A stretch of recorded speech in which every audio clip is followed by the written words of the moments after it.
Sir আপনার হাতের মোবাইলটার মডেল হচ্ছে রেডমি 10A। আর এই মোবাইলটার সমস্যা কি ছিল? বেসবেন ছিল না। বেসবেন্ড ছিল না, ঠিক কি না? পরবর্তীতে এই মোবাইলটা হচ্ছে আমাদের ভাই, উঠে আসেন। এই মোবাইলটা ছিল ওনার, তাই না? বেসবেন্ড ছিল না, চেক করেছে সফটওয়্যার প্রবলেম আছে কিনা, সফটওয়্যার প্রবলেম নাই। জি। সমস্যা কিভাবে হয়েছিল? সমস্যা হাত থেকে পড়ে গেছিল। মোবাইলটা হাত থেকে পড়ে যাওয়ার পর বেসবেন্ড ছিল না। পরবর্তীতে আমরা কোন আইসি প্রথমে উঠাইছিলাম? আরএফআইসি। আরএফআইসি। সর্বপ্রথম আমরা আরএফআইসি উঠিয়েছি নাকি 2G আইসি উঠাইছি? না। 3G 4G না। ডুপ্লেক্সার, না। ব্যান্ড সুইচার, এগুলো কিছু উঠাইছি? কি করছি? আরএফআইসি। কারণ বেসব্যান্ড প্রবলেম যদি হার্ডওয়্যারের কারণে হয়ে থাকে তাহলে কার থেকে হতে পারে? আরএফআইসি থেকে। আরএফআইসির কারণে হতে পারে, অর্থাৎ আরএফআইসির কোনো লাইন যদি মিসিং হয় তাইলে হওয়ার সম্ভাবনা আছে। এটাই তো শিখেছিলাম ক্লাসের মধ্যে। জি স্যার। পরবর্তীতে আমরা আরএফআইসি উঠাইছি। ওঠার উপরে কোন লাইন মিসিং পাইছিলাম?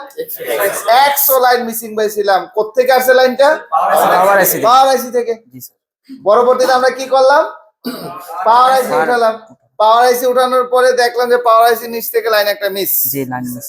একটা না, দুইটা। দুইটা মিসিং ছিল না? একটা ছিল camera voltage line. Camera voltage, অর্থাৎ তুমি মোবাইলটা ক্যামেরাও কাজ করতো না।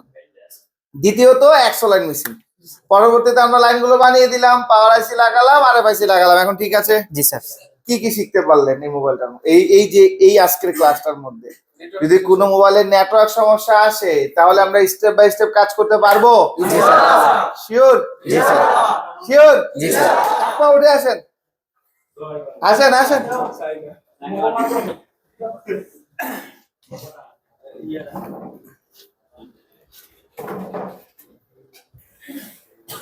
আপনি বলেন আপনার কেমন লাগছে আজকের ক্লাস? জি স্যার, অনেক ভালো। আপনি বান্দরবন থেকে, খাগড়াছড়ি থেকে যে টার্গেট নিয়ে আসছিলেন, আপনারা তিনজনই এখানে আছেন, যে টার্গেট নিয়ে আসছিলেন যে আমি এখানে কাজ শিখবো, ভালো কিছু করব, এই আশাটা কি পূর্ণ হয়েছে? জি স্যার। তিনজনেরই? জি। আপনি কোন জেলা? আমি চট্টগ্রাম। চট্টগ্রাম। আপনি? পাবনা থেকে। পাবনা। সবাই খুশি? জি স্যার। Thank you.